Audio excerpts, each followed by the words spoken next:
All right, what's good, family? Welcome, welcome, welcome.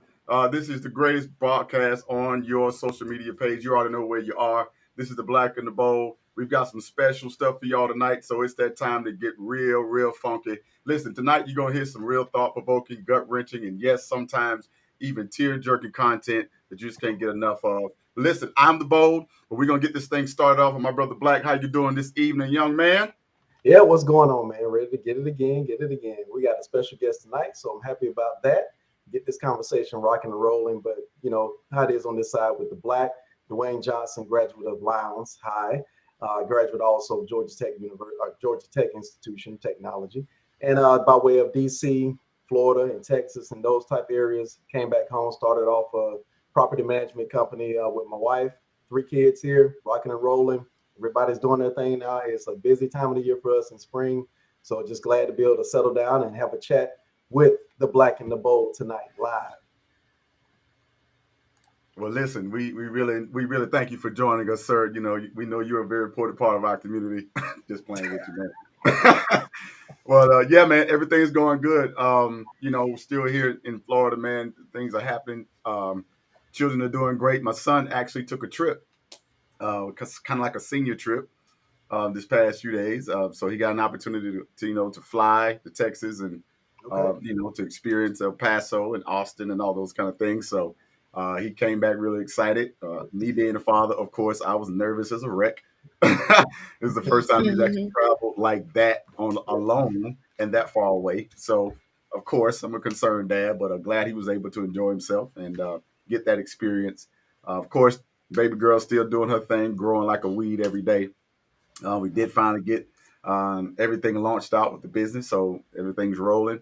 So I'm excited about that, man. So just other man, the more I'm learning about putting this business together, the more I'm realizing I don't know a lot. But it's a learning process, man, and I'm happy to be in it, and I'm happy to be here, man. So good deal. Suzette, what's going on with you, sis? Hi, I'm just talking to my live post. Hey, everything's good. Everything's on the up. It's up and then it's stuck. We got my queen on tonight, and I am so so excited. We got a queen in the house. So yeah, I am no longer outnumbered. We are leveling the playing field tonight, and I'm so excited about it. Okay, but we Oh have my the goodness. lovely, lovely, lovely Miss Shamanti Riser tonight to drop some knowledge, and I'm so excited about it. But I am Suzette Michelle, the third counterpart of this lovely Black and Bold podcast, dropping in some female energy because it is needed. Okay. So I am native of Valdosta, Georgia, graduate of Lowndes High, graduate of Valdosta Technical College, where I received my degree in radiologic technology, serving the community through healthcare. And I am embarking on some new stuff this year. Shamanti and I know all about it, but we'll talk about a little bit later on. But I'm just glad to be here. Glad to be a part of the conversation. And we got some exciting information that's going to be dropping. We're dropping a whole brand new series tonight, and I'm excited about it. Yeah. Well, yeah, man, we got a lot planned Well, for tonight. We're definitely jumping into something new. So we want you to go ahead before we get started. We want you to like, share, and subscribe. Make sure you get the word out because we've got something, on the docket for the next few weeks, probably at least the next 5 broadcasts that we have. That's going to be something you can actually apply to your daily life with you and your family because it is our desire, Black and the Bold of Ours, and I guess we can add on Beautiful. I guess she's on board with us when it comes to how we how we feel about pouring back into our culture and our community with somewhat using relics from our past. We've kind of been digging, trying to find things that got us over the first time, and we're trying to find some things that we can probably reuse for the new generation. We started with the blueprint, and we talked about family, finances, health, and we went way in. And now we're going to kind of take that same approach, but really going to do it didactically and kind of take our time, and really talk it and walk it through. But we're going to really be focusing on the five, I'll say it correctly, the five major African initiation rites. But our topic is actually fighting for our rights. But we're not fighting for RIGHTS. We're fighting for our African rites of passage, RITES. And so that's what we're going to be focusing on, fighting, to revisit the things that already belong to us. So that's going to be really the basis of our conversation on tonight. The first half, we're going to be really breaking down what these five rites of passage are according to our African history. And then the second half, we're gonna jump into some information about the first rite, which is the rite of birth, and that's why we have our amazing friend on here with us tonight, Miss Reiser. She's a specialist. She's in training right now. She's on the way, and she's going to be an absolute awesome tool because she's getting right now some of the most up to date information, health information when it comes to what's impactful to our community, to our Black women, and just also to give them an opportunity to know there are other options. The hospital births aren't just options for us. So that's some things that we're going to be talking about later. But we're going to jump right into, just jumping into some of this information about these five African rites. All right. Are y'all ready? Yes, Let's ready. get it. All right. So I'm just going to start with, and actually we're going to share the article. Does anybody have the link that we can actually share with them, Brother Black? If you don't mind, I don't know if you want to put it in the chat or slide it across the screen or something. But we want you all to use this even after we log off. We want you all to revisit this particular link because this is where we're coming from. This is our syllabus. This is our, this is our core content, and I want you to follow along with us. So basically, what we're going to be talking about are the five major initiation rites. There are five major initiation rites according to African history, which we found to be very fundamental to human growth and development. According to Professor Manu Ampin, he said these rites were originally established by African ancestors while they were living in order to link the individual to the community and the community to the broader and more potent spiritual world. So that's what we're going to be focusing on. Finding a way how we can link ourselves to our community and then have our community as a whole link itself to a broader community and even the spiritual world. I don't know about you, beautiful or Black, but I think that's probably one of the major rights as a culture that we have lost, Mhm. forgotten. It is our connection to each other and our group connection to the spirit world. I think that's Mhm. something we have definitely missed out on, and I think it came from our desire and our hunger to escape what we were in, and do anything we can to get out of this hell we're living in. And I think through that, it caused us to really cut ties with a lot of things that we have done before. And so, but by definition, the initiation rites are natural and necessary part of the community, and our arms and legs, uh, and as our arms and legs, and necessary extension of the human body. These rights are critical to the individual and community development, and it should not be taken for granted that people automatically grow and develop into responsible, community-oriented adults. So, the process of initiation, and then we'll get to these five. This concerns an undergoing fundamental set of rights that will start the phase or the beginning of life for our next generation. So that's what we're focusing on tonight. How can we implement these rights to help the next generation kind of have a resurgence or even a resurrection of who, or the connection of who we used to be? So the first right, I don't know if okay, the first right is birth. Mhm. Second right is adulthood. The third right is marriage. The fourth right is eldership, and the fifth right is the right to ancestorship. Now let's back up a little bit before we get started. Uh, and anybody can answer.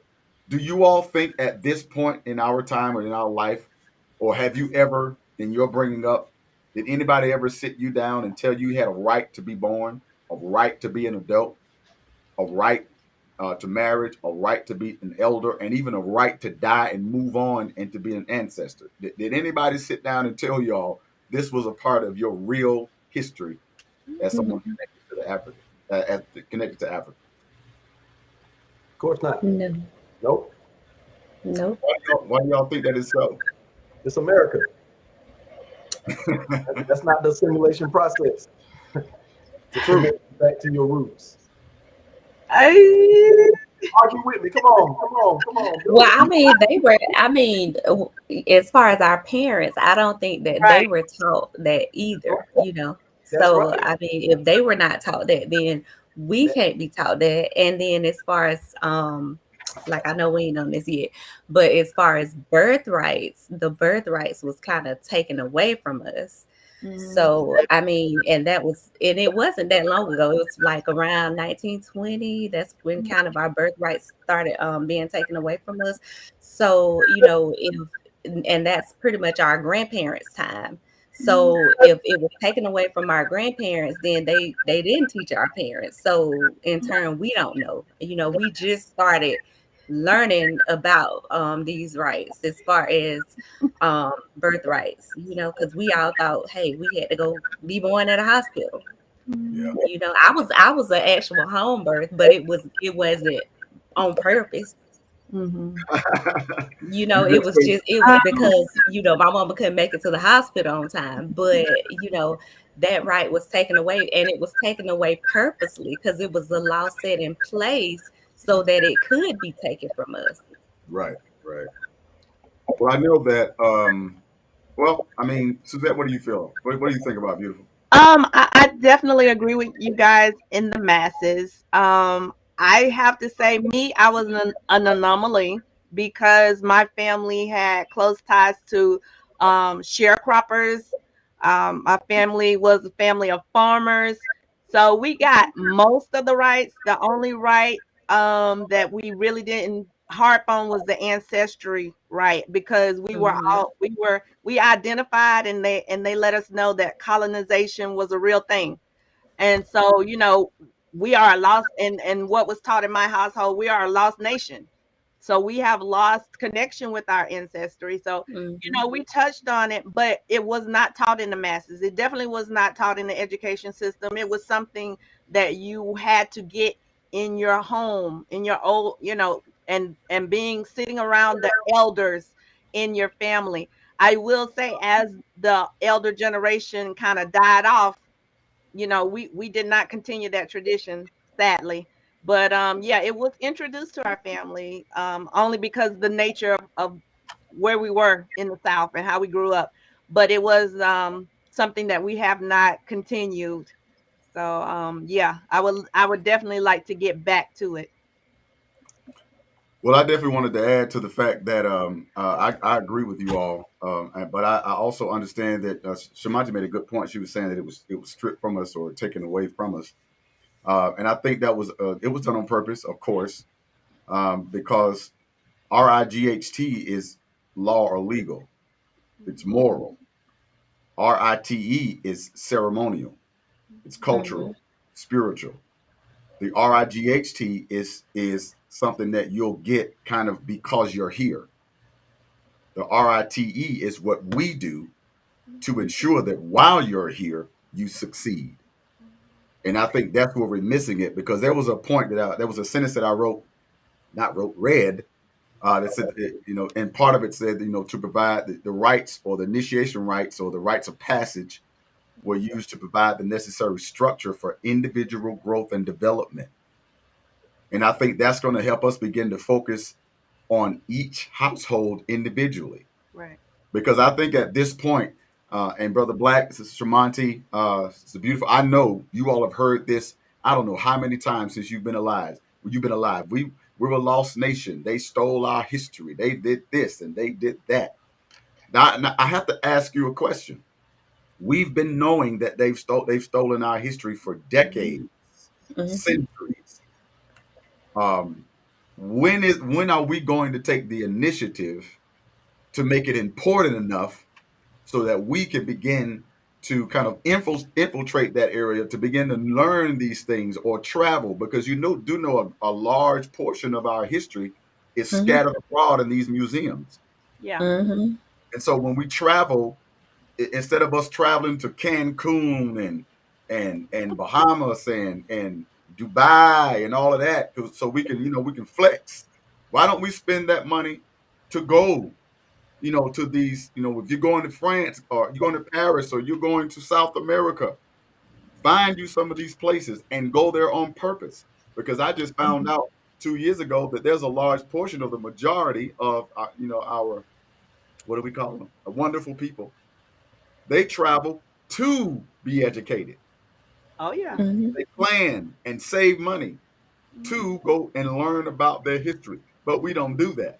Yeah. But I think what we're trying to do with this particular session is trying to get us to understand that I think we can no longer point fingers towards outsiders. Mhm. And I think this is going to force us to begin to repair the issue from within. I think we have to repair ourselves. When we look on the news, we're looking for this and looking for that, and want you to recognize us for this and recognize this for that. And every year they keep proving they don't care about what you're asking for. So, what do you all think about this? Do you all think that by establishing, initiating these rites of passage in our family, do you all think it'll help us stop pointing the finger about, in the 60s and 70s, it was the white man, it was the man, and it's always somebody other than ourselves? Hmm. Yeah, it Because would. Absolutely. Theoretically speaking, it would. However, I think the challenge is just like we've been talking for the last couple of weeks about even mainstream talk of black, right, black this, black that.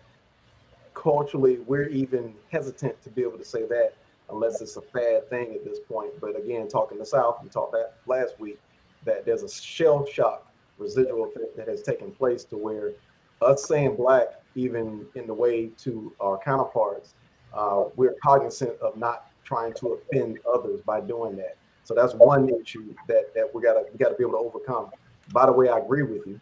I'm not trying to bash it, but what I'm saying is that culturally, we've got to change our mindset and direction with Mhm. regard to how we deal with our own history and our own cultural rights. So, yeah, one, that. The other thing is being able to deconflict traditional spirituality, religion, etc., that's mainstream that we grew up on, quote unquote, and Mhm. deal with our cultural rights without feeling like we need to choose between the two. Because when we talk Mhm. about some of the cultural rights or the passage there, it gets into some of the African spirituality that some don't feel comfortable with.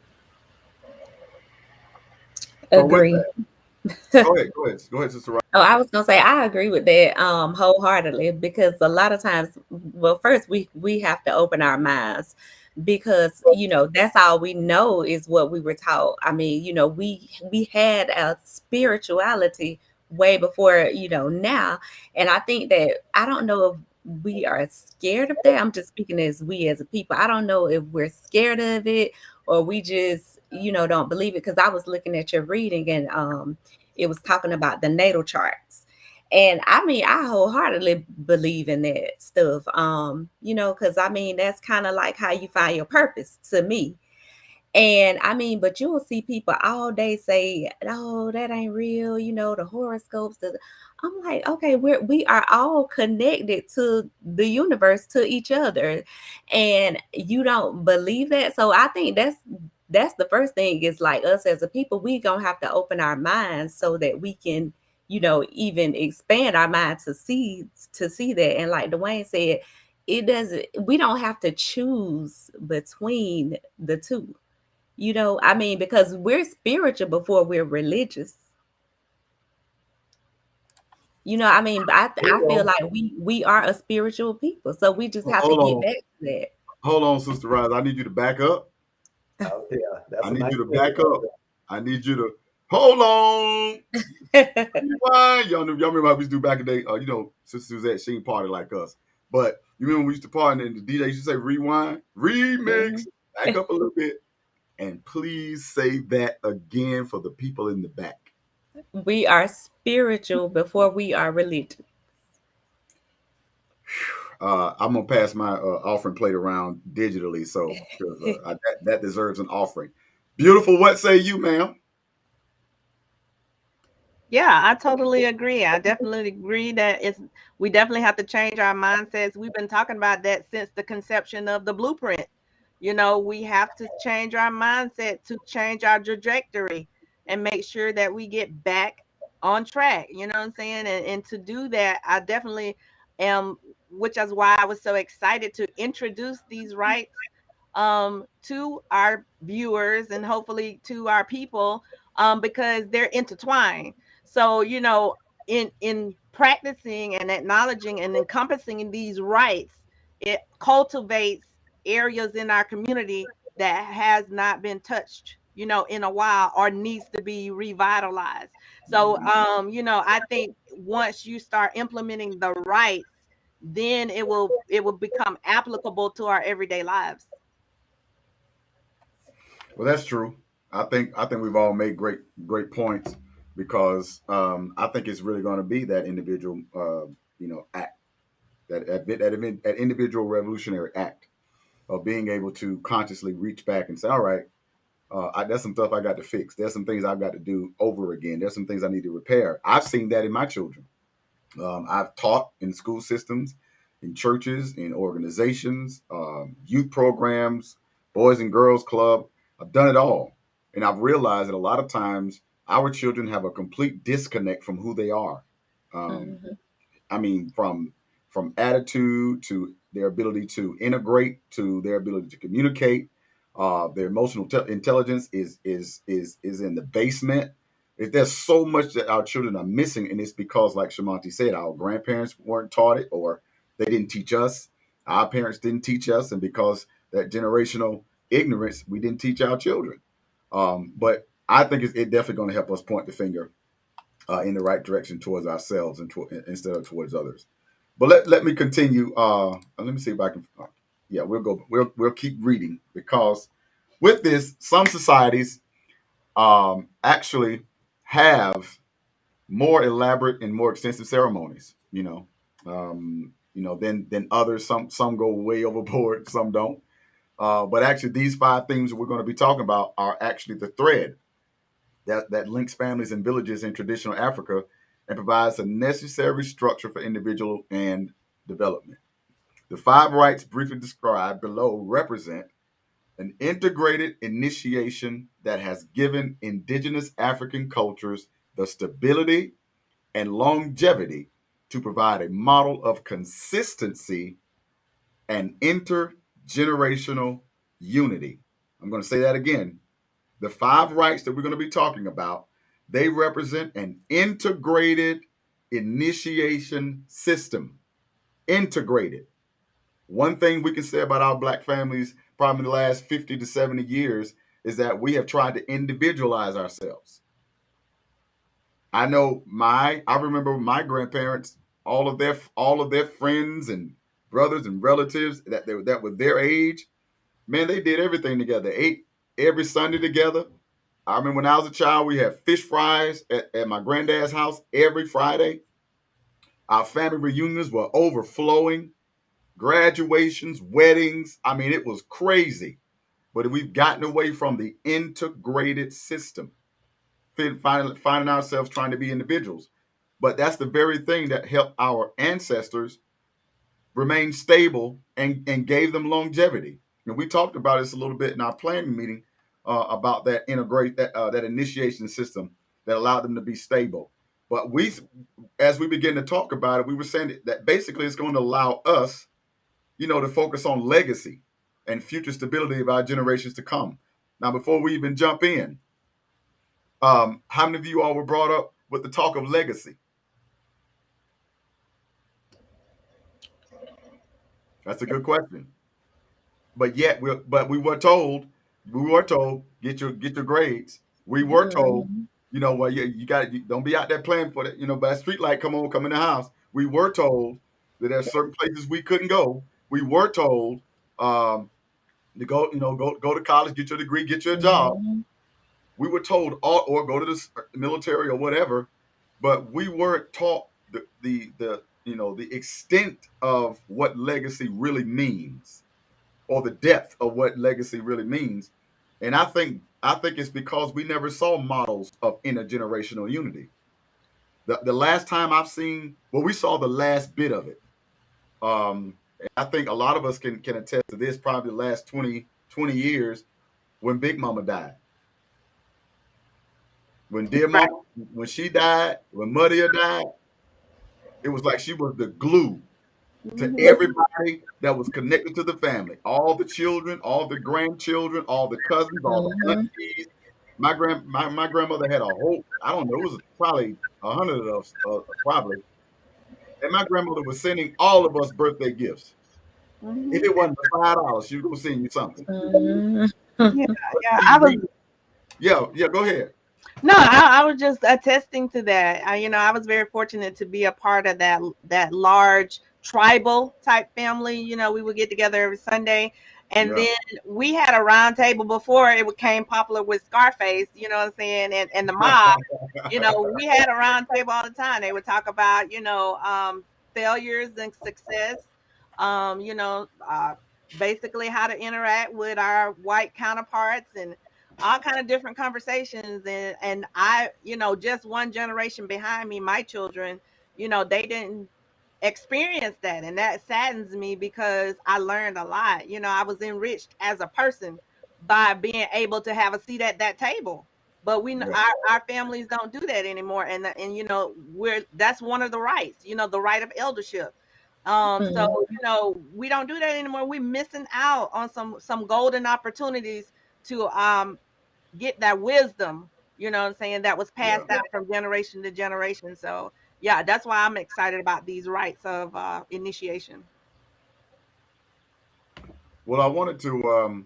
I know one of the main points that we talked about was that intergenerational unity that would give us, that stability.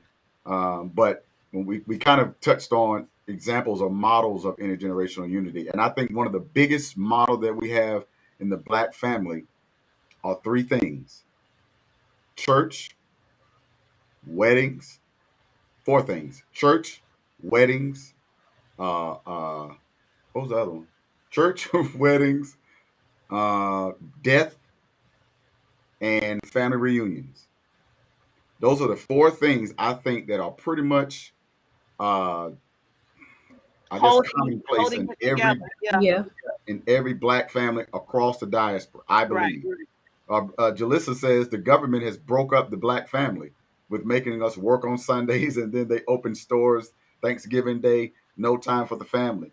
You're right. I mean, that is something that has happened systemically, and of course on purpose. And because of that, because have been so stuck in our ways, Mhm. excuse me, they knew that by opening up that work week, it would disrupt the way we do things. And so that's where we have to become a little more malleable and be able to make these adjustments and say, okay, if I am working on Sunday, that doesn't mean that I can't, or Thanksgiving or Black Friday or whenever, that doesn't exclude me, from having these experiences. Whether if I got to go early, Mhm. if I got to go the next day or the day before, I think that's something that we're going to have to start wrapping our brain around. Is the very fact that we cannot keep traveling the same road. We're going to have to begin to make adjustments when it comes to how we navigate this new world we're living in, and we're going to have to almost kind of not really reinvent, but again resurrect some of those intergenerational, models of unity, showing a kid how to tie a tie, showing, telling young men that it's chivalry isn't evil. Open the door for women. Tell our young ladies it is your right to always be ladylike. Um, um, you know, Learn the value of walking away from potential danger. That everything doesn't have to be a confrontation, a fight, or a shootout, Mhm. or an argument, because now we got a lot of our young men, brother Black. When I was coming up, if we had an issue with somebody, man, wasn't no internet beef, wasn't no going on Mhm. social media talking about, hey, you this and now, dog, we gonna meet you out front, meet you out Mhm. there, whatever it is, or on the ball field, in the locker room, whatever it is. But now, We got these guys, they're internet banking, and then next thing they know, they got a drive by, you know what I'm saying, or pulled up on somebody. To always telling our young men to always have a black, gray, or blue suit. Telling young girls to learn the value of being a nurturer and realizing that you don't have to always be disagreeable. Nurturing is your superpower. And also telling our children to learn how to garden, home remedies. Here you go, Sister Riser, having a cookbook, Yeah, stuff you like know I'm into that. that. My grandmother, my Mhm. aunts, my both my grandmothers and my paternal great grandmother, all of my aunts on that side, and the majority of my aunts on my mom's side had cookbooks. And the cookbooks with recipes that they submitted in there. Thank you. Hmm. Thank you. Mhm. So these are and how can we talk about intergenerational unity by saying that? Because they had those cookbooks and they would pass them down. Hands down. Mhm. And this is important for us because I think that's how it's going to work.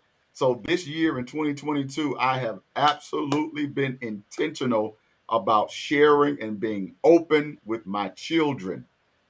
I am so serious at this point.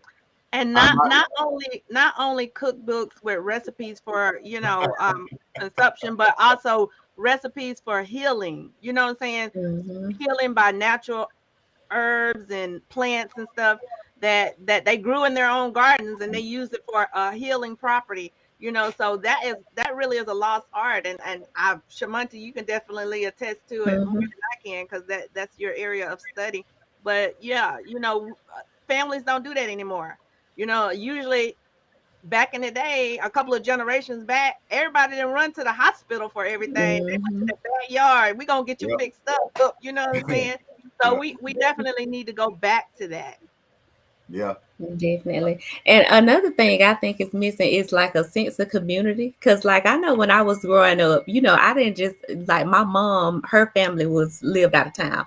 But we had our next door neighbors who would look out for us. And if they taught their kids something, they would teach us something. Mhm. And we don't have that anymore. Like, we don't half of the time don't even get along with our neighbors. That is true. So, I mean, I think that sense of community is missing too. Just like if you teach your kids something, teach somebody else kids something. But So you know what? that's missing too. But you know what? The people who did that to us, they were taught that, Yeah. and they seen it.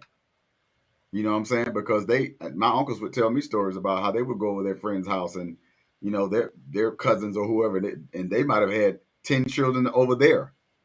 And Hmm. and they didn't have a whole lot of money back then, but when they went to visit their friends or family, everybody ate. Right. And at that particular point, they understood the value of having family there. You don't have to have excess. They were just content with having and being with Yeah, family. My uncles would tell me stories, about my granddad would get the big piece of chicken or whatever, however they did it, but they wasn't nobody getting up from the table if yeah, no if it was just bones on the plate, you did good. But if you left skin and gristle and all that kind of stuff on the bone, give me that. Now, let me finish that on. You know what I mean? Like stuff like that is funny, but it's a connection. You know what I'm exactly. saying? It's something that we do. Now, I do agree with Brother Thomas, the OG Thomas, that we do need to get rid of the slave food. I absolutely agree with that 1,000%. I do know I am a realist. And so I do understand that there are a portion of us that still have an attachment to that. So I'm cool Hmm. with that. But I'm saying if you can't get rid of it, can't lay aside your slave food, try to pick up some of these other things that can help us with consistently establishing that intergenerational unity. And Brother Black, I see you laughing. You must be reading a comment or something. No, I'm laughing. This is it. Oh, yeah, that's right. She having two conversations at one time. You know, No, I see that. I am not. No, I am not. First of all, yes, I definitely totally agree with everyone, and because some of those habits, they were not good for our people, and we still are having the residual effects. So we have long-term illnesses, or high blood pressure, all of that, high cholesterol. Those are the residual byproducts of the slave food. I understand that. Mhm. But what I want our people to identify with was not necessarily the recipes of the food, but just like Shamanti say, what I'm saying, the community of it all, being tribal, because there was the terminology in my family, you know, if I got a piece of bread, you got a piece of bread. It Yeah. was Mhm. not necessarily about the bread. It was about the fact that I have your back. I have what I'm saying? I'm your support system.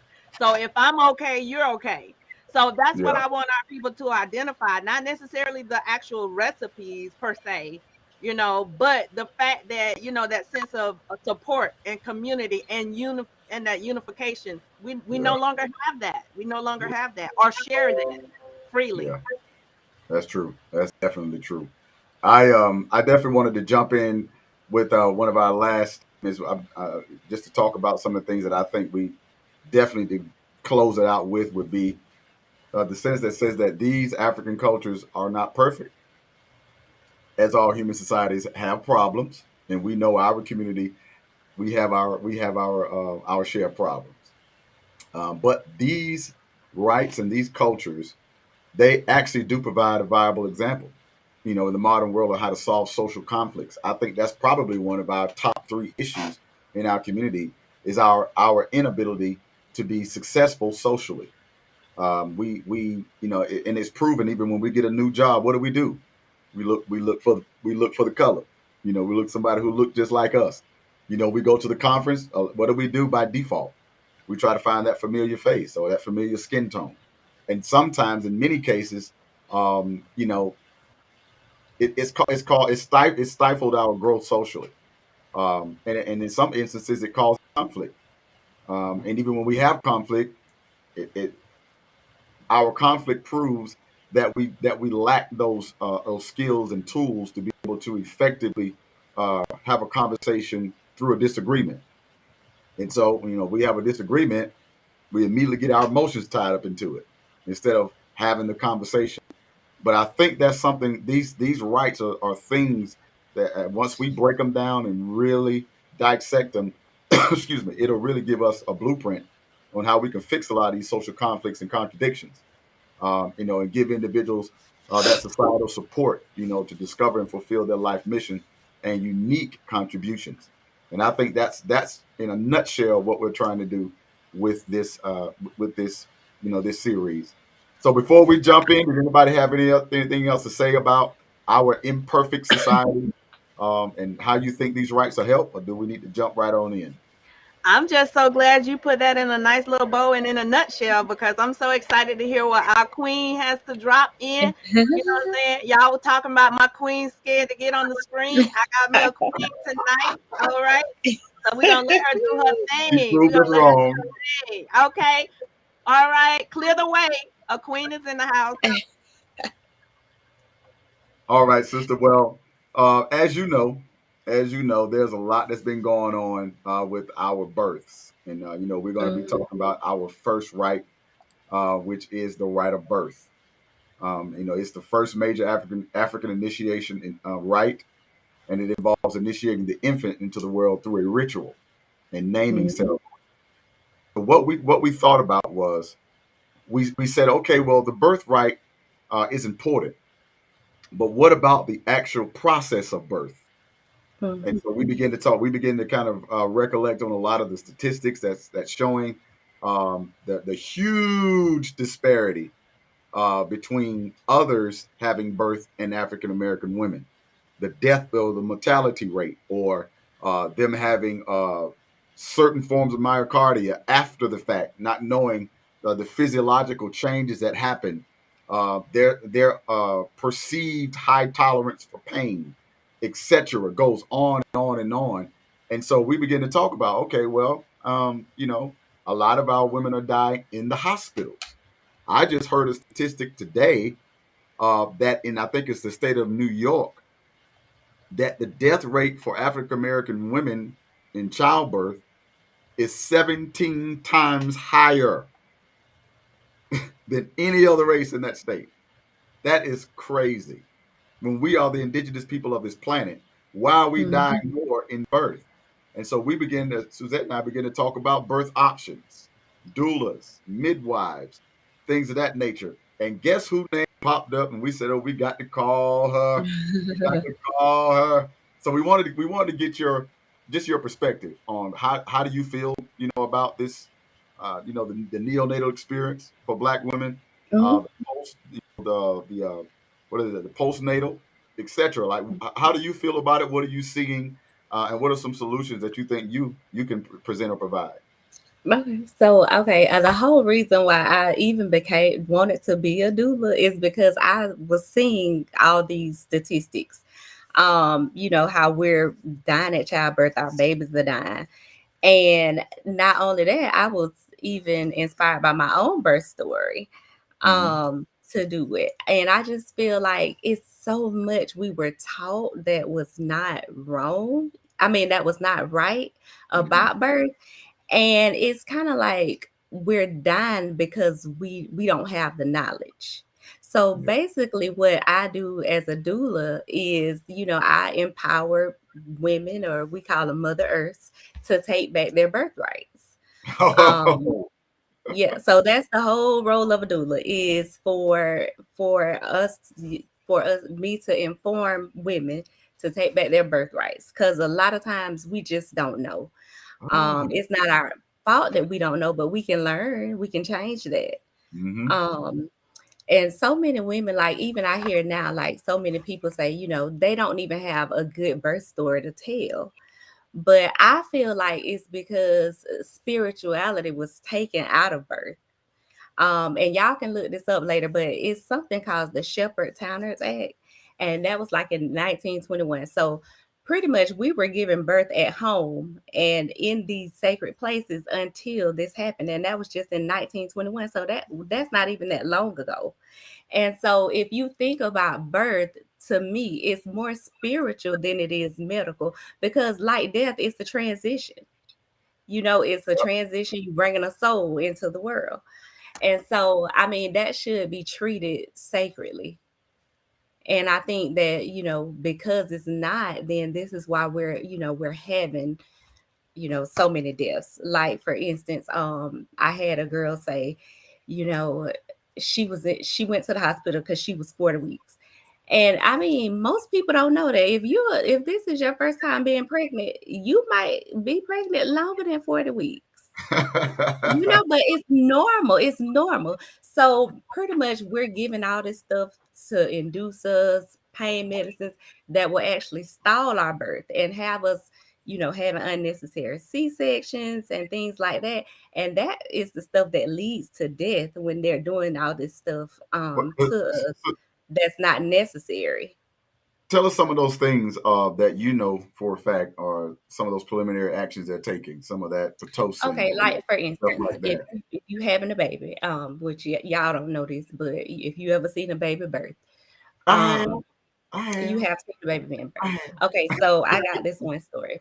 One girl says, she was in labor about, I guess she labored at home as long as she can. Then she went to the hospital. So after she went to the hospital, you can labor for hours, especially if this is your first child.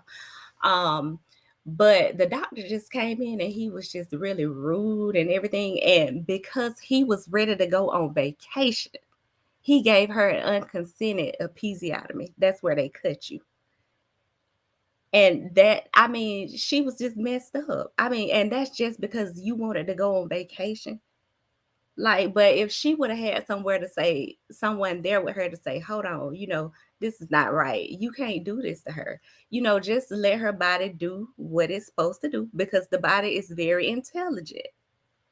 But it's when we start messing with it that we mess up the intelligence, because the body is going to do what it wants to do and the baby is going to do what it wants to do.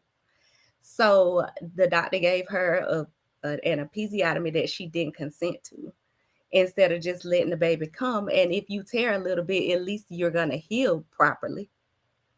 But if they cut you, then you may not even heal properly from that. So Now, those are like the unnecessary things. And then, like, I know birth is painful, but it's it's here. It's not so much pain that you can't handle. Um, with epidurals, everybody say, well, I had to get an epidural. Where it's other stuff that you can do that's natural besides an epidural that might have your back hurting for the rest of your life. But we're not taught about those things. So that's where, a doula comes in there, and we can teach you about holistic things that you can do for pain instead of you having to get a epidural. I mean, it's something as simple as clary sage will help you release natural hormones to speed up your labor. But we don't get taught that stuff. Well, you actually said something that actually really, really got my attention. You said our body is intelligent, but when Mm-hmm. we add medicines and foreign objects to it, we throw off that intelligence. What did you say? Yes. Yes, I said we kind of we compromise the integrity of the body's intelligence. That's an Um, amazing. That's an awesome way to look at it, perspective, because a mhm, lot of people don't really know and accept the fact that we have an intelligent organism. mhm, It is extremely. I mean, it can heal itself. Our skin heals itself it does. consistently. Our organs repair. It's just so Mhm, much that happens in our body that we're not even aware of.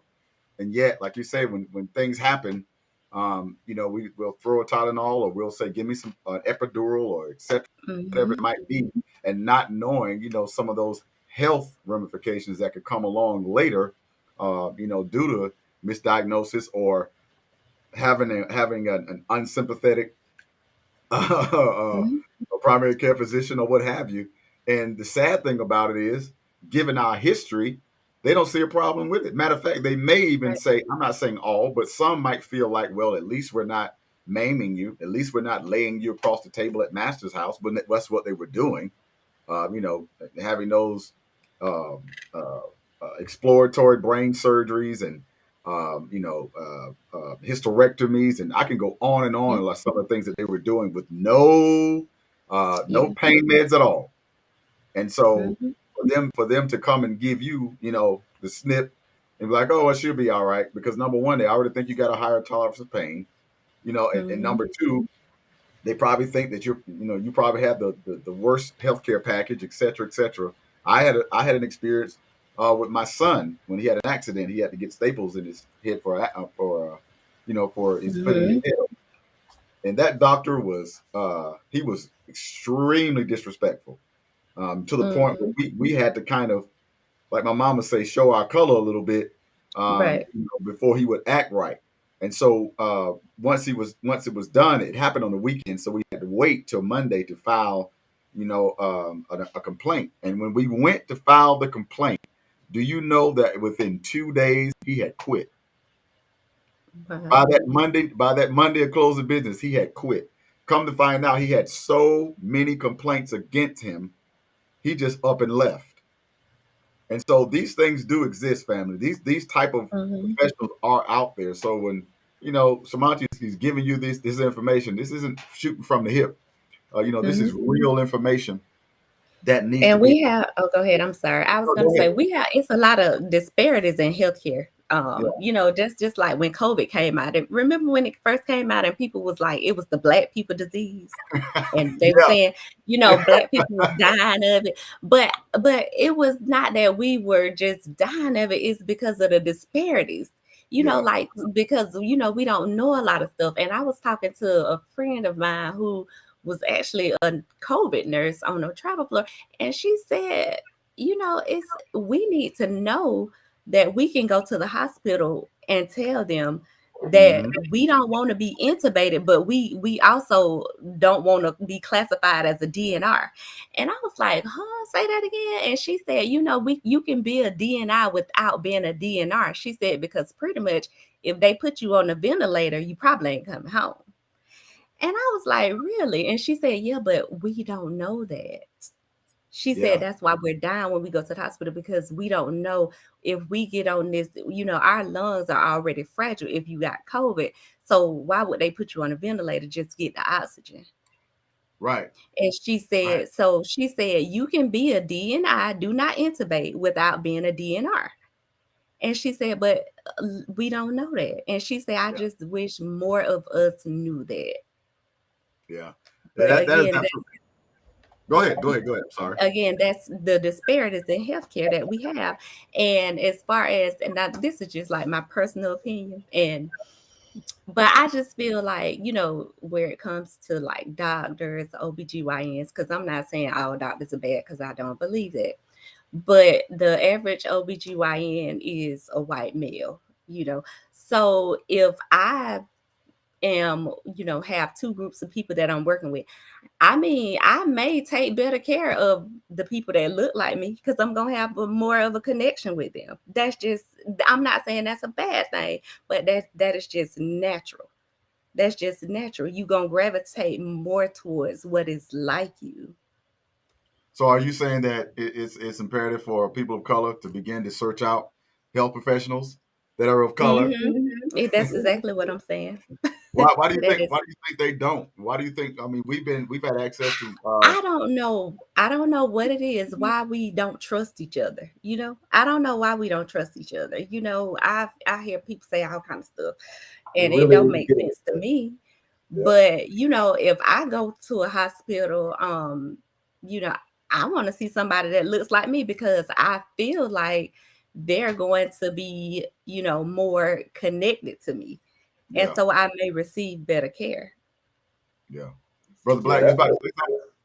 now, I was just going to agree with it. I mean, that's a systematic problem across the board. We talk about systematic racism, but some of the stuff we're doing to ourselves systematically because of a Southern mindset.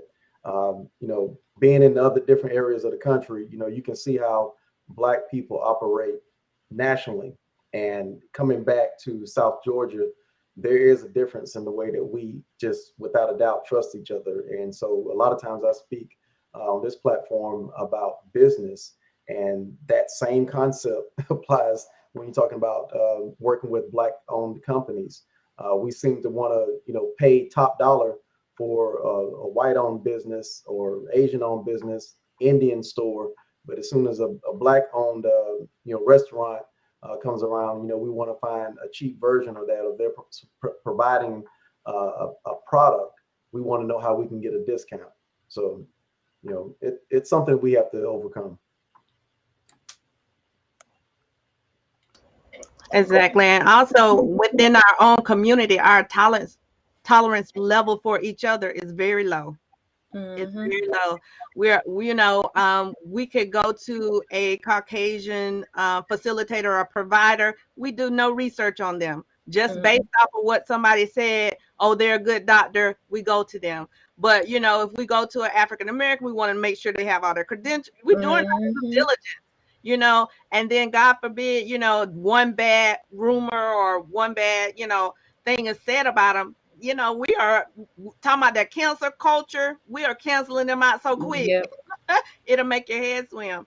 But you know what, Shamanti, I would like for you to share with our viewers, like, definitely, I know in this area, yourself and maybe a few others. Tell us, like, how can, if you have a mother to be or a mother with child, how can she seek your services out? Okay. So, well, you can find me on Instagram and Facebook. I'm on there as PH Boutique. And she can find me on there. So, and I'm all over Facebook. So, you know, y'all might know me by the vegan food. But I'm all on Facebook, Instagram. They can find me on there. They can send me an email at Shamanti Riser, Shamanti Mobley at gmail.com. And I'll answer the call. That's like my main thing. I'm trying to be connected with my community so I can help my people out. So And speaking of being connected with your community, can you share with our viewers just the dire need of your services for our particular community? I'm sure this spreads across the nation, but specifically for our community, from your vantage point, from your viewpoint, like, how common is it for our community to have a doula? well, I mean, around these parts, it's not that common. And that's another reason why I, was like, I got to do this because around here, if you go like to maybe Atlanta, it may be more popular, but around here, it's not real popular. I looked and looked for doulas, myself, and I only found two who were not, connected with community at all. And to me, that's the whole reason to become a doula, because, a lot of times if you have a lot of money, you can get some different service than people who doesn't. So I just feel like, having a doula will, you'll get the knowledge so that you can make the best decisions for your birth. Well, our community is definitely not only lucky but blessed to have you as our doula in our community. We're so excited. We're so excited to see you in action and see you utilize your gift, because it has to be, your gift that you align with. And so we appreciate you, and we appreciate your family for allowing you to share that gift with us. Man, thank y'all for having me. I appreciate it. Thank you, sis. And make sure next time when you come on, you bring some of those good vegan dishes so you can show them off because they look most We're definitely. But gonna thank put an you order again. in. We're gonna put an order in Yeah, right now. yeah, we put an order in. It's worth your while. Well, thank you again, I sis. have to send y'all something. Yeah, do that. Do that. Yep. But we really All appreciate right. your sacrifice and being here with us, and we want to encourage you. Keep on making that change. Keep sharing your information. If nobody else is going to let people know we have a doula in the community, we will, because we want to Yes. make sure Uh-huh. we support each other. So we love you. Tell Mr. Reiser we appreciate him giving you this opportunity, and we'll see you in the chat, friend. All right. Thank y'all. All right, have a good one. You too. Well, family, I think we had that was a pretty good a good little segue we had there with having that professional come on and give us some Yeah, real time information. that I queen. Yeah, oh yeah. Yeah, okay. She's one of our queens. You just won't let it go, so I'm going to entertain it for now. But Christina Cheek says, I am also a childbirth educator and certified lactation counselor. Christina, please put your contact information in the chat for people to be able to find you. Yeah. You can also email your information to the black and the bold at gmail.com. We'll definitely be more than happy to share your information. Mhm. And also, when we get opportunity later down this series track, we're going to be talking about the right to adulthood. And we are going to be bringing up information about career choice, Right. connecting with mentors, and all that good stuff. So we want you to be a part of it. Any of your other colleagues of color Yeah. that have a skill in the medical field or wherever they have, if they want to be a part or want to join our mentoring group that we could probably start just through this series, that would be awesome. But thank you so much for sharing that information. And hey, that's another one. That's another one, Suzette. I We got know it. another Also, another plane. exactly. Also, I want to share with Christina as well as Shamanti. If you ladies have not already done so, our brother Black on here, up there, up that way, Mm-hmm. Dwayne Johnson has created a Black owned directory. So make Yes. sure your information gets on there, because we are encouraging our viewers as well as our community and our surrounding counties to use that resource as a very viable directory for you can find services. So we would love to have you ladies to put your services on there, so that our mothers, to be, and our women with children can find services that they feel comfortable with and they can align with and identify with. So please make sure you enlist and register with that. Yeah. Good stuff. Good stuff. Get your business listed at the ValdostaBlackOwned.com. Yeah, that was my radio voice. But anyway, we're gonna jump into the next section of that right, which is the right of birth.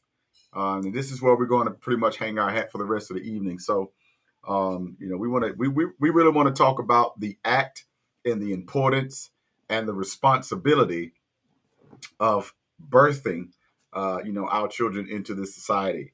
Of course, we did give you all. Brother Black, would you post that link one more time when you get an opportunity for those that may have logged on later? But this link that Brother Black is going to post, this is the link that we are referencing.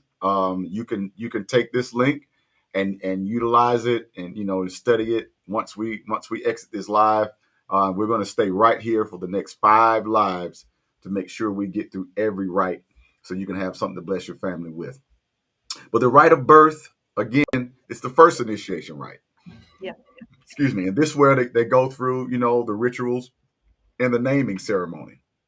Now, this is really tied to what Shamanti was talking about, because nearly all African American cultures, they hold that the infant has come from the spirit world.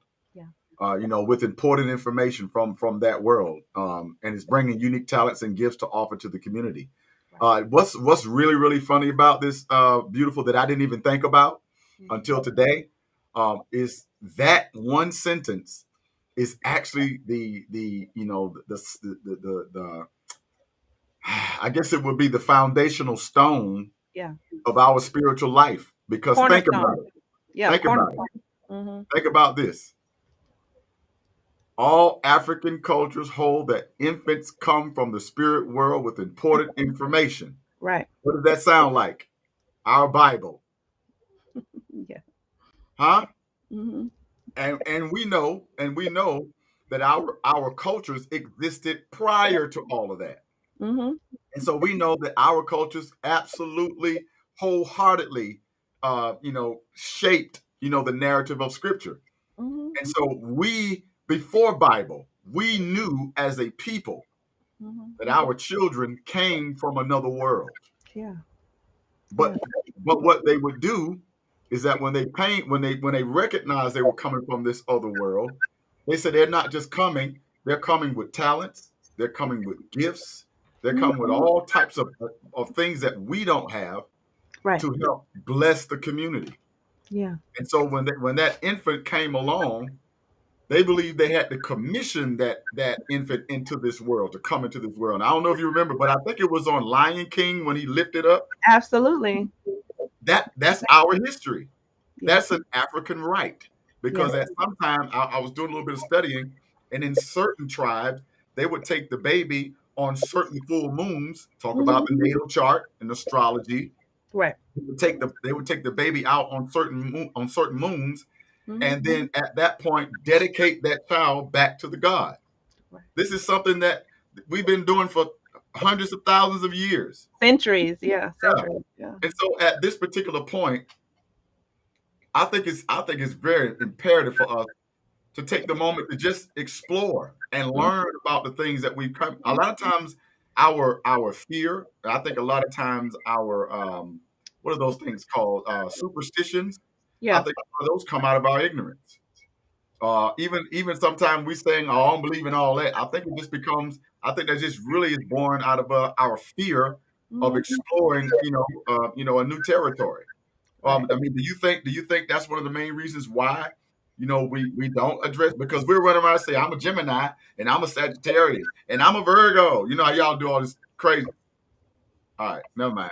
But I I mean, think you got a point that some of it is fear. Another factor is conditioning.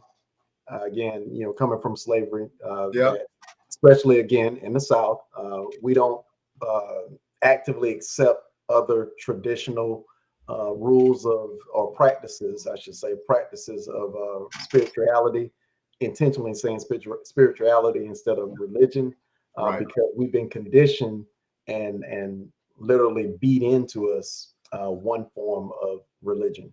right. And do you think? Well, I'll let Beautiful answer that before I move on. I don't want to move on from that question. But do you have anything to add? I don't want to skip over you, even though you the little one. No, I totally I'm good. I'm good on that. I'm good at I'm yielding my time to the gentleman.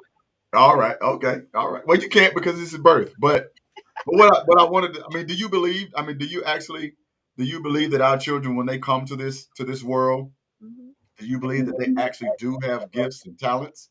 Uh, Absolutely.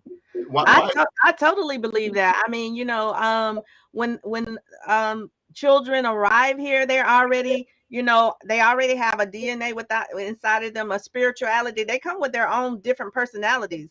I mean, you can witness that with your own children. They have different little personalities, when they come here, different quirks. And one of the things that one of the sentences, as you said in the research, is that it are when we align to the right of birth, it's a two-way. So the baby comes with messages from the spiritual world, but then it also said we on the receiving end have a responsibility to discover what that unique mission is. So, Okay. you know what I'm saying? It makes us, involved in the entire process. And Right. so we've kind of lost that. We've lost that connection. And so when you have that kind of connection, when you respect the fact that this little one is coming here with information, but it's also my responsibility to find out what that information is and to cultivate it and to pour into them, and to that sense of deep connection. So Yeah. yeah, I definitely want to bring that back. And I do think that they come here to assist us. Well, I mean, think about your own journey. Think about your own journey.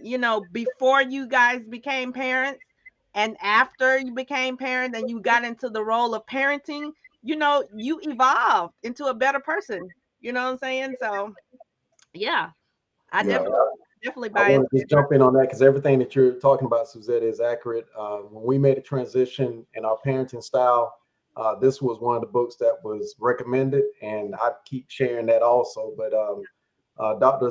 Shafali Sabari, Indian descent, but she says exactly what you're talking about as far as the parenting styles that we just pretty much inherit from our predecessors as far as generation parents, grandparents, et cetera, with a heavy hand, if you will.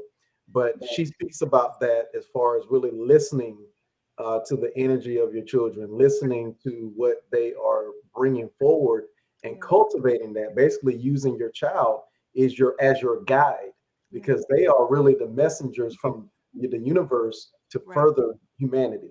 Yeah. Yeah.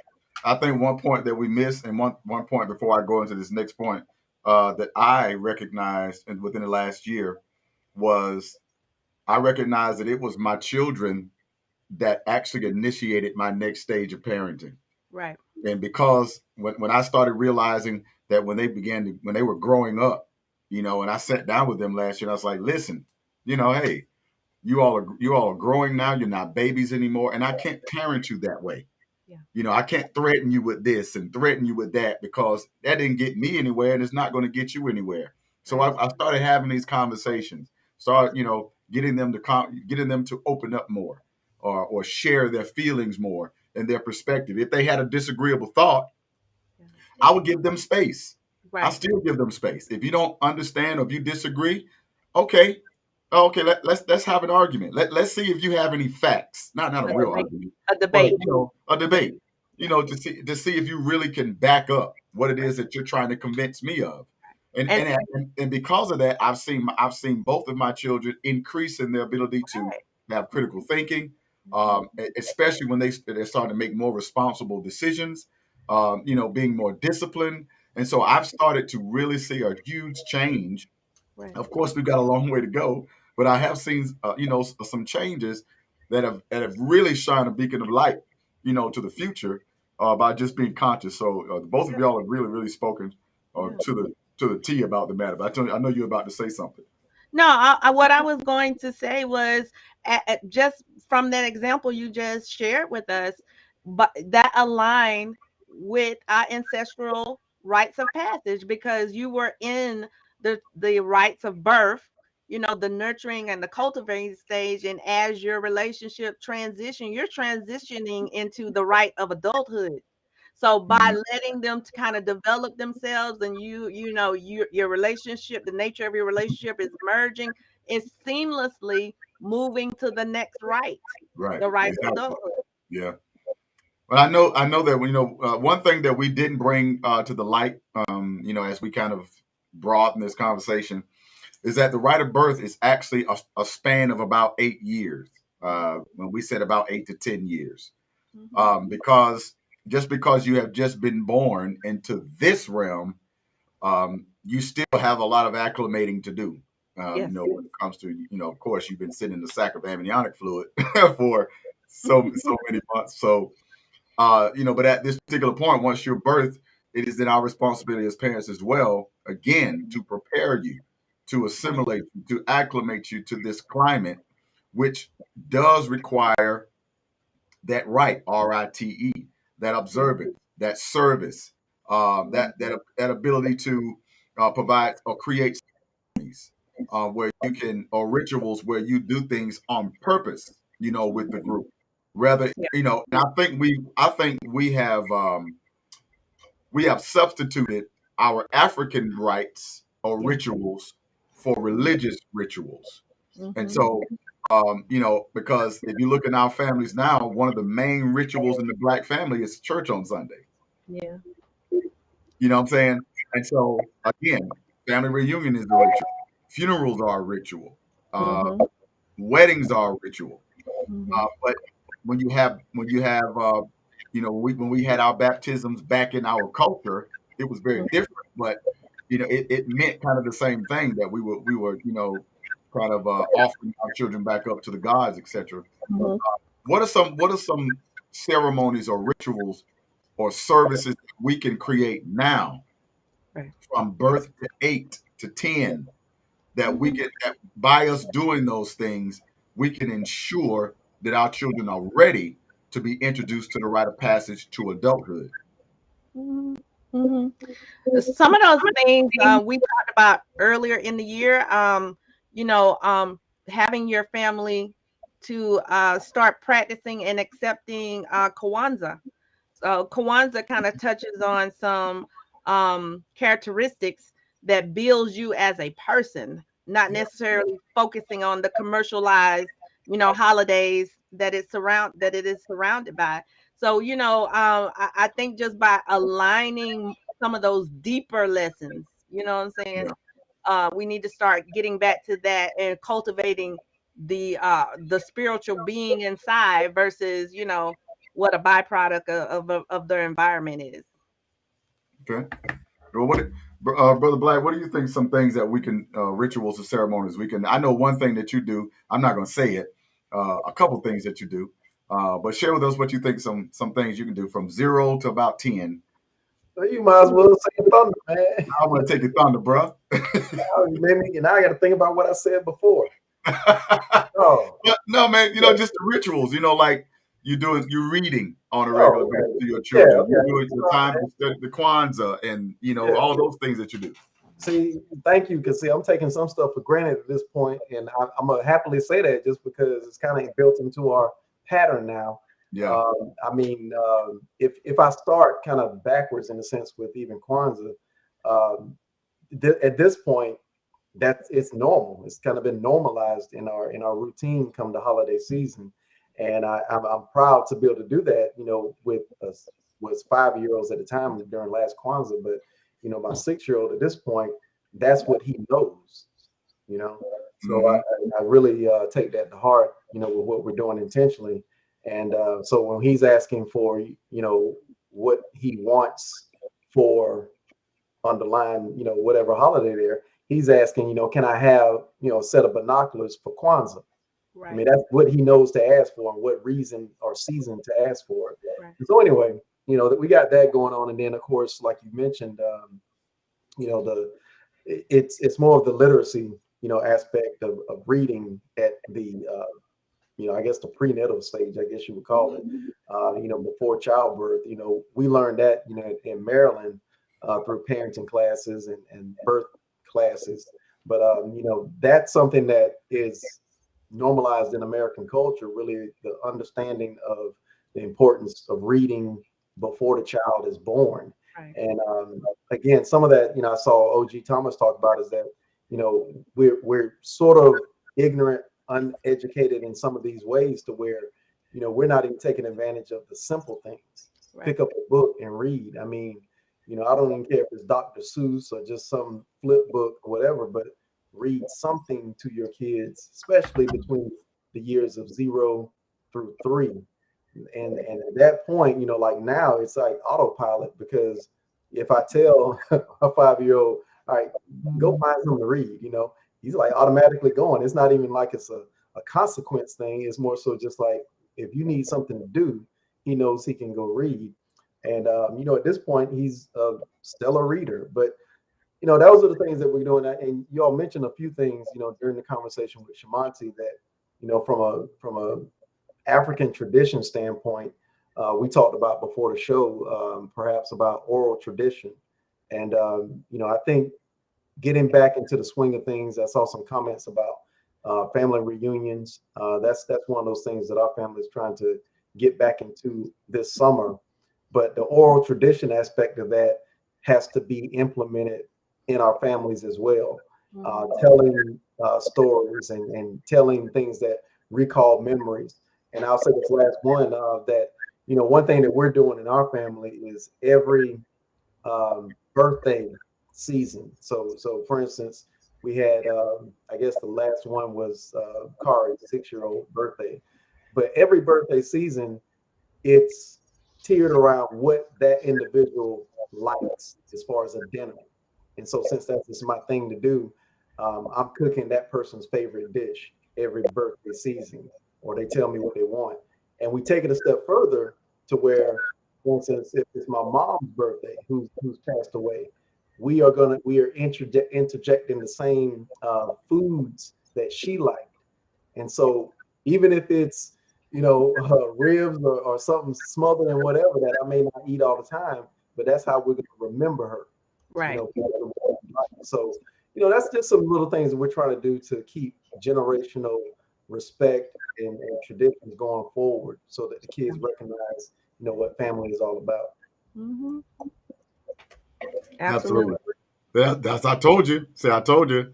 And there's some others he didn't even talk about. That's how much I know about this young man. But And some of those, are part of the rights, the right right. of Yeah. ancestorship and the right Mhm. of eldership, Yeah. and it's already being ingrained into his children. So, it will become commonplace. Like you said, you Yeah. don't, we should not make reading or doing your homework a punishment. It should be a commonplace for them to understand that it's to enhance them and make them better and make them stronger mentally. Yeah. Well, I do believe that during that first 10 years, it's definitely our responsibility, like we've all said, to really take that microscopic look at our children, not just them physically. Because a lot of times we say, well, you growing up looking just like your mama, growing up looking just like your daddy. But then when they have bad traits, we'll say, you're just like your daddy, you're just like your mama, not realizing that spiritually, yes, we have the same genetics. Yes, we have some of the same mores and some of the same, just behaviors. But I think we have to start looking past the physical and start really seeing, how do our children interact with other children? How do we how does my child act when she's bullied? How does my child act when she sees other people, or he sees other people being mistreated? Those are certain things. Those are levels of compassion, levels of empathy. Some of our children know how to come into a room and just befriend all the kids. These are gifts that our children are doing naturally, that a lot of times we overlook.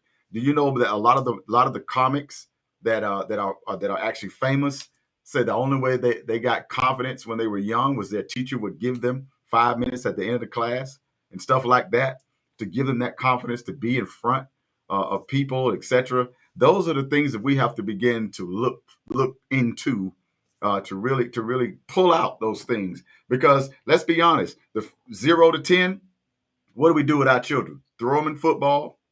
What do we do with them? Throw them in basketball, throw them in baseball, or an instrument.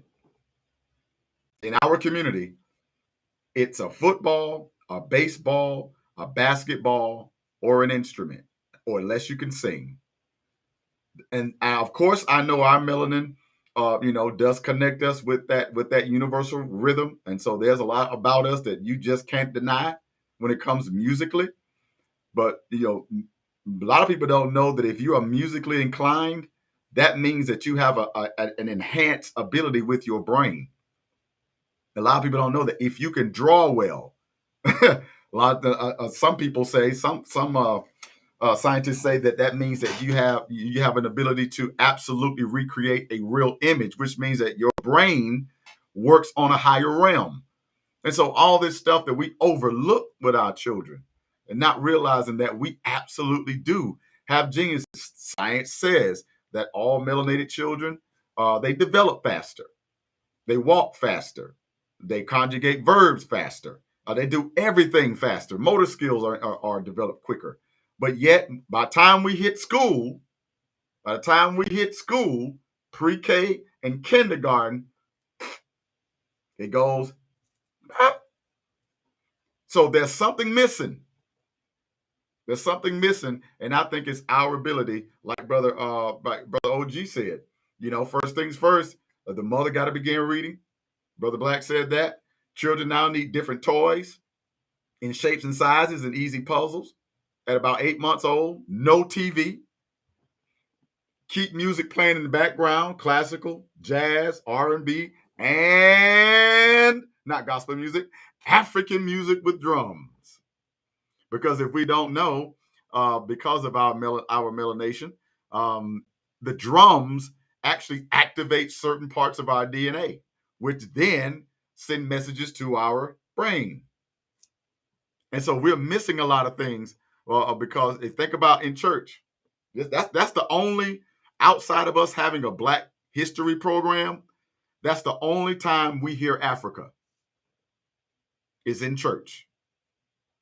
And I wouldn't say the present day church, because the present day church is totally different than the church I grew up in. Brother Black know the church I grew up with. I grew up in the church where the cows went to Sunday school with us. We was that far in the country. The mosquitoes had membership. We were way out yonder. The frogs had a key to clean up since we couldn't get there. It was way out in the country. Am I right, Brother Black? Absolutely, absolutely. Right. But that was the closest thing we heard to Africa. And so we didn't realize that it was the beating, it was the drum, it was the vibration that was actually, activating certain parts of who we were. So, I mean, there's a lot that we miss. But I think it really, the first 10 years, in my opinion, are the most important. And I don't think we're doing. I think we're too busy trying to throw them in a sport or throw them in an organization or something. Well, those are the formative years, and scientifically and medically, it's been proven that those years, their brain is like a sponge. They pick up a lot. I mean, other cultures are taking advantage of that time frame because they're teaching them second languages. They're teaching Yeah, advanced mathematics, yeah, advanced sciences. So, we're behind on we're behind in that sense. We got to get our kids on board and give them an advantage if they're going to be, competitive out Yeah, here. we've got to pretty much, as you just mentioned there, Suzette, another way that I would say that, fire on all cylinders with our kids at that age, and or have them fire on all cylinders, because the potential is there. Something you just mentioned as far as, language. I mean, that was one thing that we took advantage of also, is just really diving into the Swahili language. And, one thing that it's just simple stuff. I mean, it's not like I grew up knowing Swahili, but I'm learning with them. So what we would do, as a matter of fact, saying goodnight to them earlier, just a minute ago offline where I clicked off, we usually say, I can't even say it now because I'm mad, but we usually say goodnight in Swahili. And we usually say, I love you in Swahili when we say goodnight. But, one of the things that I wanted to mention was, with our little one, we would, when he's brushing his teeth, we would count in Swahili. So that's just one thing that he knows when he's brushing his teeth. He's counting in Swahili. I mean, just that easily. So, Lala Salama is what I was trying to say. I put myself on the spot and I couldn't remember it. But we tell each other Lala Salama and Nina Kapinda, and when we go to sleep. And I mean, 6-year-old all the way up to 14-year-old, they're saying Swahili. Right. And we got to realize, in other countries, I'm one country that I know in particular, in Mexico. I mean, they automatically teach two languages from elementary all the way through 12th grade. So by the time they graduate, they're fluent in two languages. Of course, they speak their native tongue, but then English is considered a second language, and they're really multilingual in terms of usually they speak three language. They usually also teach Mandarin. So usually you go to Mexico, they're gonna speak Mandarin, they're gonna speak English, and they're gonna speak Spanish. So we're kind of behind the eight ball on that. You know, our school systems only really require in the upper grade levels 2 years, of of a foreign language in order to meet their criteria in terms of passing in terms of a second language. But our country is behind. Is behind. We're behind. Well, So we're behind, and you're right. We're behind, and in some ways, the intention is there. And I only say that I'll further my point is that when we were in Maryland, one of the things that we identified early was that some schools just weren't for our now 12-year-old, but Kalel, when he was in preschool, they just were not well acclimated to a black male child in the way that just like Brother Bowles said about the energy, the resonance with music, and just the just energy that he has, and as being little, and so the schools weren't necessarily playtime. Just I got this because who was it that talked about playtime? Christina mentioned about playtime is learning time, and they weren't in tune with that. As far as outdoor time, recess time, it was sit down, and saying that he wouldn't sit down, all day long or during the days that he needed them to sit down. And I'm like, well, that's because you're not giving them enough outdoor time. So anyway, so it's just being in tune with what education systems are not doing well when it comes to our culture and what we are built to do. Yeah. and that's where those rights come in, because all of these rights are not institutionalized. Yeah. These are passed down culturally, Mhm. from family and generation to generation. And I appreciate you for throwing that onus back on us, because again, we spend a lot of energy and a lot of time pointing our fingers about what they're doing to us, but yet we're still perpetuating these same vicious cycles when it comes to blindly and ignorantly following a religion just because you grew up in it. Eating the foods that you've eaten just because that's what you grew up eating. Allowing your children to go to school and to be indoctrinated, and you not taking it upon yourself to actually educate them when they come home. And the responsibility is on us. And you all have really, really given us some great examples, of some things that we can really implement in our child's life in those first 10 years. Because again, those first 10 years are formative. Even when it comes down to the naming, we didn't even get down to, we didn't get down to discovering once we discover those, having those rituals and those birth charts, we didn't even get to, clearly defining that child's mission and in order to guide them through their life. But we kind of spoke on a little bit, about child. I think Brother Thomas said in the chat, you know, some children are just great at math, because that is the actual formula for our real existence. Some like my brother Black, he's always been, inclined to space and aeronautics, and just high level stuff like that. He didn't just start this.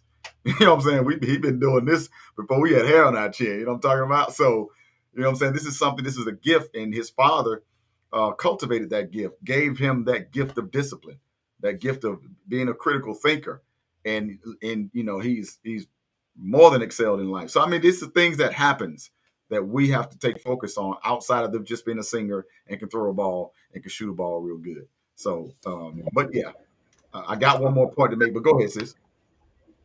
No, I don't have anything. Go make your point. Oh no, I was just going to bring up the naming of our children, because that's the last part of the rite is naming your child, and I had a conversation about this yesterday, and we were real sensitive about us naming our children these plantation names. Oh Well, man, I won't start, naming off examples, because I definitely don't want to offend any of our followers. But I right, will say that when we're trying to implement the rights, we have to start from the very beginning. As we talked about reading to our children while they're in the womb, you've been intentional before they even get here. So, we have to be more serious about the naming ritual or the naming process, because some people believe what you name the child kind of narrates or dictates how their lives will be. They will align to whatever characteristics you name them, because they actually connected to the spirituality of it all, and sought a higher prior power as to what am I going to name this child, knowing that it's going to be directly tied to their destiny. So I think that we don't put a whole lot of emphasis on that anymore.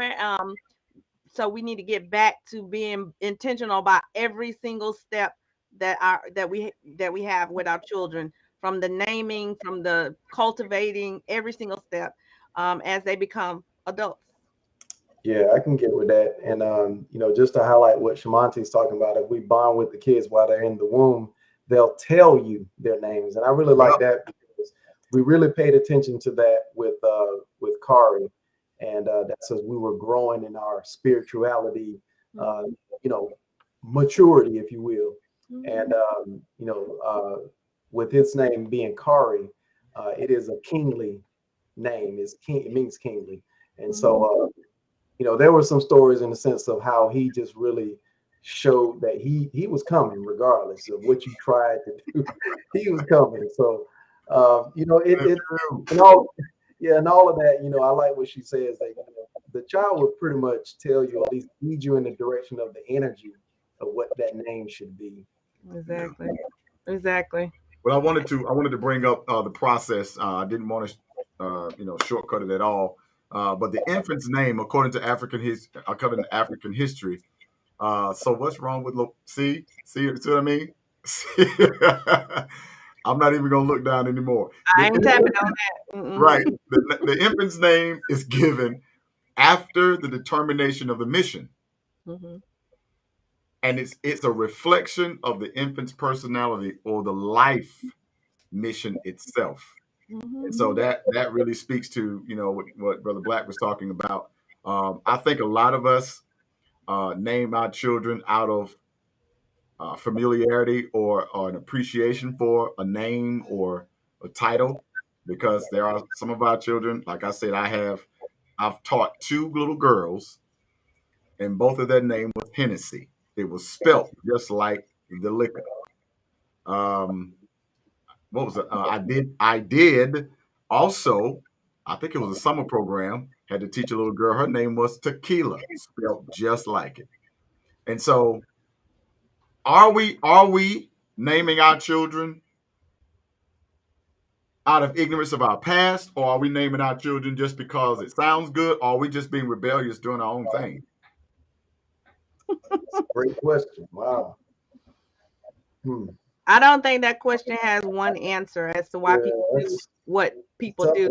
But one answer that I do know, in that case, is that people are not taking the naming of their children very seriously, in terms of the longevity of it all, and the name being tied to that child's destiny.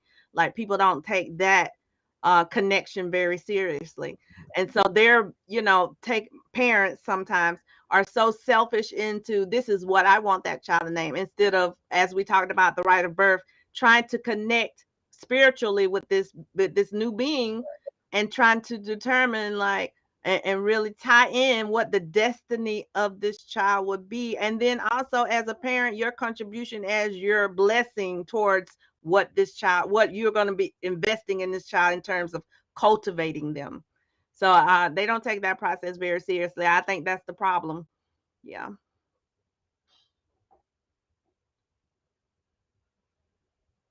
I would definitely have to agree with you all on that. And it is a question that does have a couple angles to get to it. Yeah. Of course, we're not a monolith, but at the same time, I think that we can find a great portion of of our population kind of going in each one of those directions.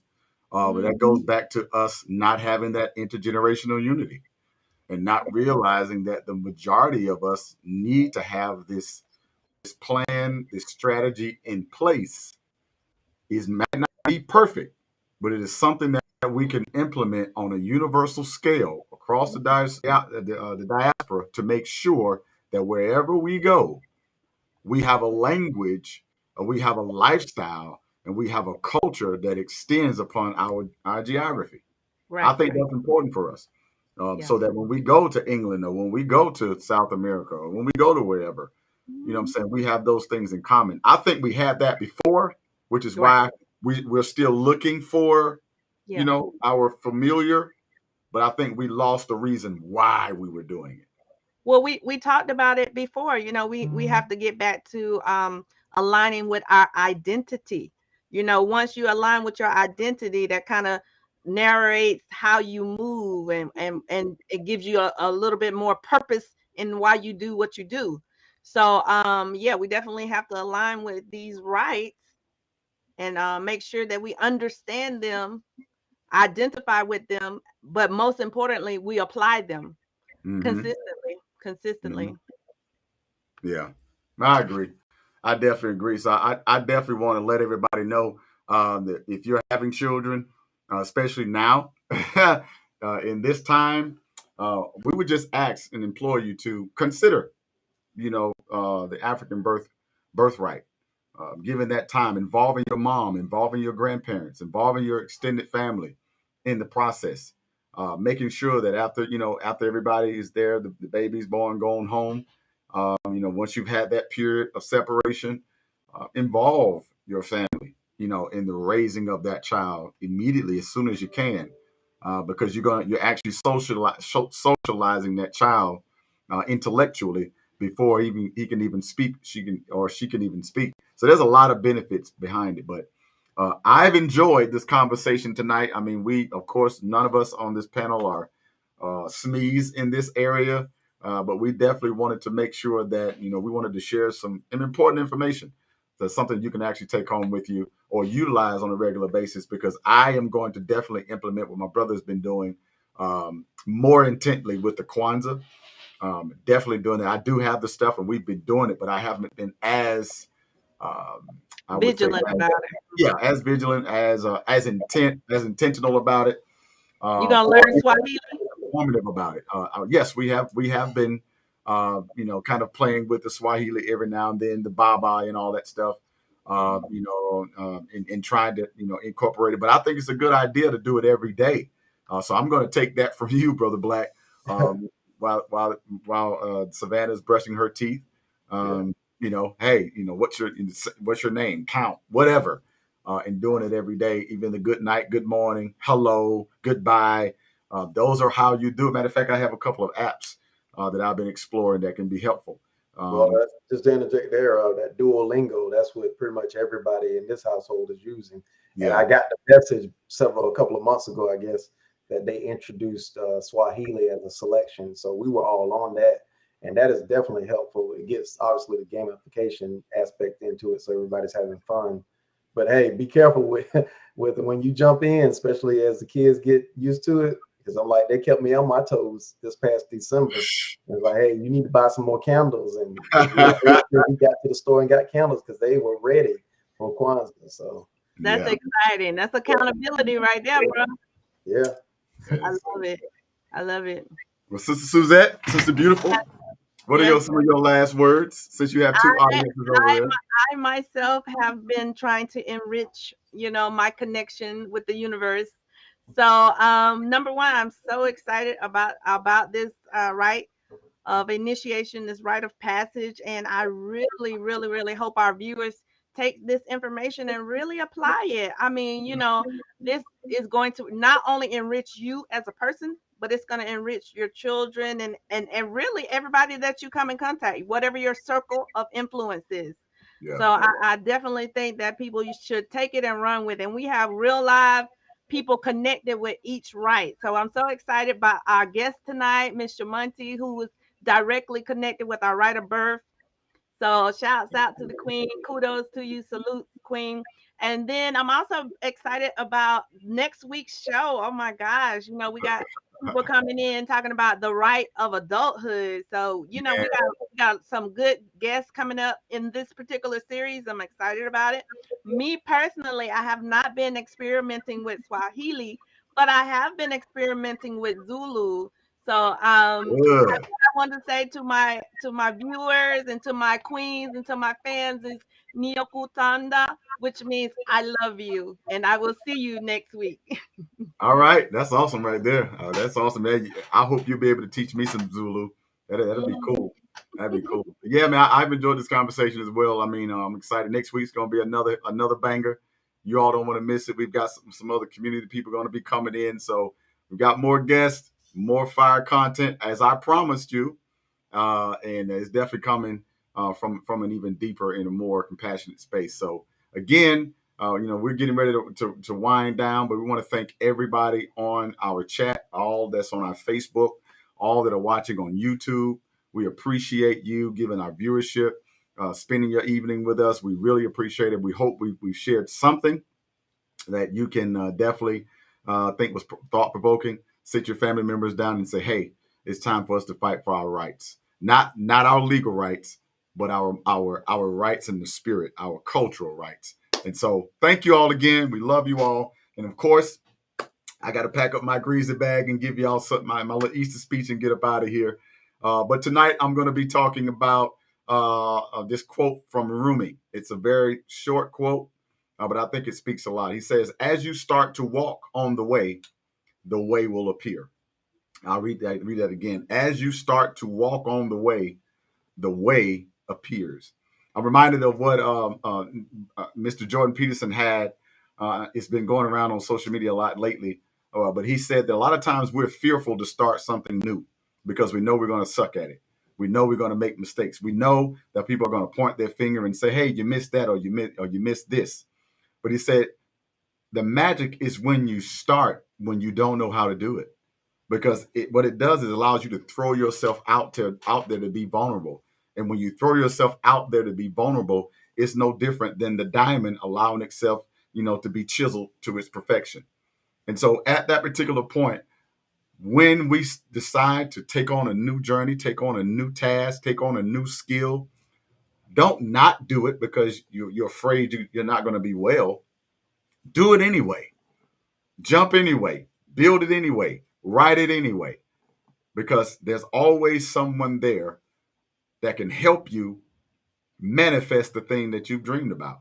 How do I know this? There's a scripture that I've been read since I was a child. It says, "Write the vision, make it plain." But it says later on, "For he that readeth it will run." What does that mean? It means that sometimes what you want to do, when you write it down, you don't even realize somebody else is more excited about the thing you want to get done. So as you start anyway. Start walking. And before long, the path will light itself. I love y'all, and I hope you love me back. I'll see y'all next week. Till then, peace, love, and light. We out.